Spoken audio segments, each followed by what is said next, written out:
Alors, je suis très contente de vous montrer la ligne de l'évolution de la vie.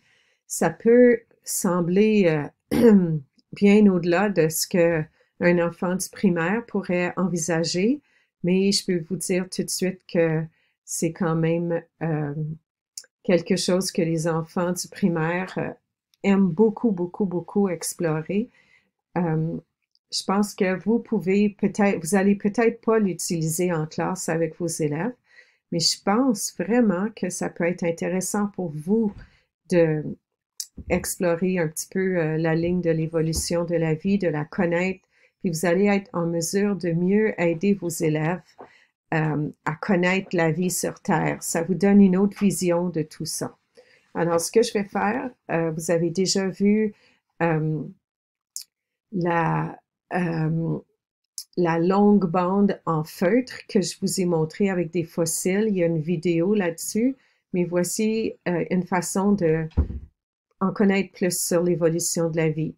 Alors, si vous regardez, puis on pense à notre horloge des airs qui est ici, ce qu'on a fait, c'est qu'on a enlevé la partie noire complètement. On a gardé une toute petite section de jaune de l'horloge des airs, puis on s'est concentré sur la partie bleue, brune et verte et la petite ligne rouge de l'horloge des airs. Puis je peux vous dire tout de suite que la partie verte a été étirée un peu plus pour qu'on puisse voir les détails.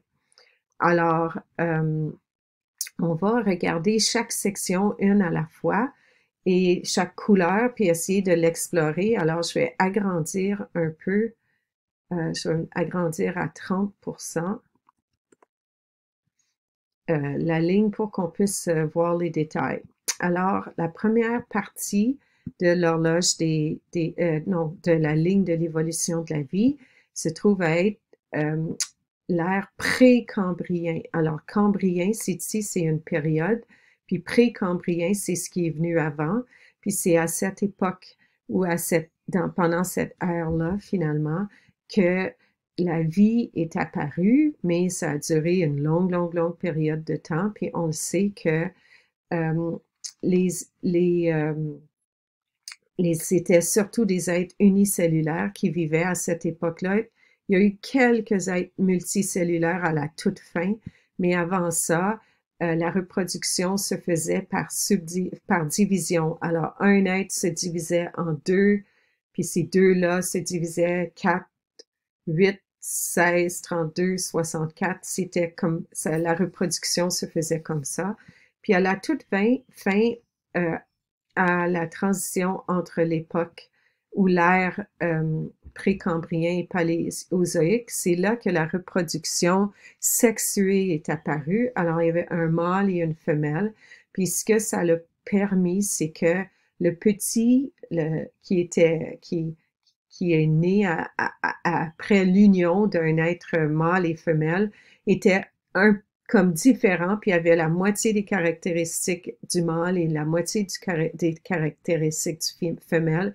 Alors, petit à petit, l'évolution se fait beaucoup, beaucoup, beaucoup plus rapidement parce que avant, pendant l'ère précambrien, la plupart des êtres unicellulaires étaient des copies conformes l'un de l'autre. C'est pour ça que ça a pris tellement de temps dans l'évolution. Mais là, l'évolution s'est fait beaucoup, beaucoup plus rapidement avec des mâles et des femelles. Là, on voit qu'il y a plein de noms différents pour l'époque paléozoïque, puis je n'entrerai pas dans les détails. Vous allez pouvoir avoir des petits livrets qui vont pouvoir vous expliquer ces choses-là, peut-être au mois de septembre, mais ça, c'est l'époque paléozoïque. Paléozoïque veut dire les anciens animaux. On voit qu'il y a plein, plein, plein de poissons qui se sont développés. Aussi, ce qu'on appelle les trilobites. Les trilobites avaient 3 lobes, puis c'était l'ancêtre des crustacés, puis aussi l'ancêtre des insectes. Mais ils se sont éteints à l'époque, à la fin de l'ère paléozoïque. Mais pendant cette époque-là, il y a eu plusieurs âges où il y a eu des grands changements. Alors, il y a eu d'abord l'ère des invertébrés. Maria Montessori appelait ça l'ère des trilobites. Puis ensuite, l'âge des poissons, où les poissons se sont beaucoup développés. Ensuite, l'âge du charbon, alors quand le charbon s'est développé, et l'âge des amphibiens, où les amphibiens ont commencé à se développer. On voit que les plantes ont commencé à se développer à peu près au milieu de l'âge paléozoïque, puis les animaux, les amphibiens sont sortis sur Terre, ils commençaient leur vie dans l'eau, mais ils vivaient sur la Terre après. Puis on voit aussi que les reptiles ont commencé à sortir. On voit aussi que en bas ici, on a des périodes de glaciation qui sont indiquées, puis on voit la dérive des continents.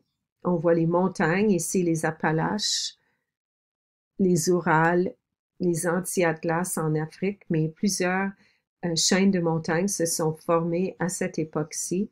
Puis une autre chose bien importante d'eux, vraiment, le grand récif corallien en Australie s'est formé à cette époque-là. Puis aussi, il y a eu de l'ozone et du CO2 qui ont été formés dans l'atmosphère. C'est grâce, si on regarde, aux plantes qui sont apparues. Alors, il y a toutes sortes de conséquences et d'interactions entre la vie qui est arrivée à cette époque-ci. Si on continue puis on regarde l'ère mésozoïque n'est apparu ici, puis on dit que c'est l'âge des dinosaures. Alors, les dinosaures ont pris une grande importance, puis c'est intéressant de voir. Il y avait les amphibiens qui ont évolué et les reptiles. Puis les dinosaures sont un peu le lien entre les reptiles et les oiseaux. Il y a des sortes de dinosaures qui ont on dit à pattes comme les reptiles, puis il y a aussi des dinosaures qui avaient des pattes plus comme les oiseaux. Alors on voit que c'est comme une apparition d'un type d'animal très différent, mais quand l'astéroïde est arrivé, il y a eu une extinction complète finalement des dinosaures. Puis les oiseaux et les mammifères qui avaient moins d'importance ont pris une bien plus grande importance. Alors, une chose que je vous ai peut-être pas assez bien expliquée, l'espace entre les lignes représente l'importance de ce qui est représenté. Puis quand on voit qu'une ligne disparaît, ben c'est que ce type d'animal ou de plante est disparu.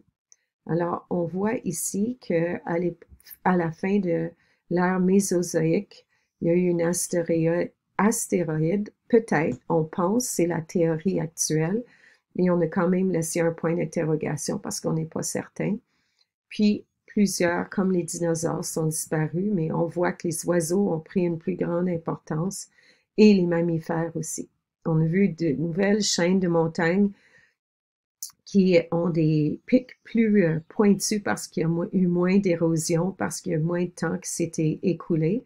On voit qu'il y a eu la dérive des continents, puis la Terre ressemble plus à la toute fin de l'ère cénozoïque, à notre Terre qu'on connaît maintenant. On dit que plutôt que d'être l'âge des dinosaures dans l'époque cénozoïque, c'est l'âge des mammifères. On dit que c'est un ver parce que c'était quand l'herbe s'est formée, puis aussi ça ressemble au printemps avec tout le renouveau des plantes et des animaux. Alors, des nouveaux plantes et animaux sont apparus suite au cataclysme. On voit qu'il y a des poissons qui ont continué. On a vu des nouvelles sortes d'arbres et de plantes. Les fleurs sont apparues. Les fleurs sont même apparues à la fin de cette époque-ci. Puis les animaux, les abeilles et les différentes sortes de pollinisateurs sont apparus, mais ils ont pu survivre au cataclysme. Il y a des grands oiseaux qui couraient, qui ne pouvaient pas voler, qui sont apparus, qui ont évolué vers des oiseaux qui volaient. Et il y a eu beaucoup de sortes de mammifères qui sont apparus. Mais c'était une époque où il faisait froid, ou une ère où il y a eu plusieurs glaciations. Alors, les animaux qui avaient de la fourrure qui pouvaient les garder chauds ou des plumes ont pu mieux survivre. Et c'est à la toute fin de l'époque cénozoïque, puis on voit un humain ici, mais elle devrait en réalité être sur la ligne rouge. On l'a représenté par une femme parce que c'est grâce aux femmes que la vie a pu exister. À cette époque-là, on pensait que les femmes avaient un pouvoir magique parce qu'elle pouvait générer la vie, puis on n'avait pas encore compris le rôle de l'homme pour faire la vie. Puis les femmes étaient vénérées et avaient une position d'honneur dans la société parce qu'elles pouvaient créer la vie. Alors on voit que la bande qui est encore un peu trop large représente un peu depuis combien de temps que les humains existent sur Terre. Puis ici, on voit un peu comment les animaux ont évolué. Alors, j'espère que en regardant cette ligne, peut-être cette fois-ci au complet, vous avez une idée générale de l'évolution de toute la vie sur Terre, puis ça nous donne une nouvelle vision en voyant toute l'interdépendance des animaux, des plantes, de tout ce qui existe sur la Terre. Puis on voit que la petite ligne rouge, ça fait pas très longtemps qu'on existe. Puis il y a eu toute cette évolution-là avant. Alors on a au début l'horloge des airs, puis il nous manque une bonne section de l'horloge des airs, mais on montre où il y a eu les plus grands changements. Alors j'espère que c'est clair. J'espère peut-être éventuellement publier des petits livrets qui parlent de toutes les différentes étapes de l'évolution de la ligne de vie, puis aussi un ou deux petits livrets qui parlent des étapes de l'horloge. Alors, au plaisir.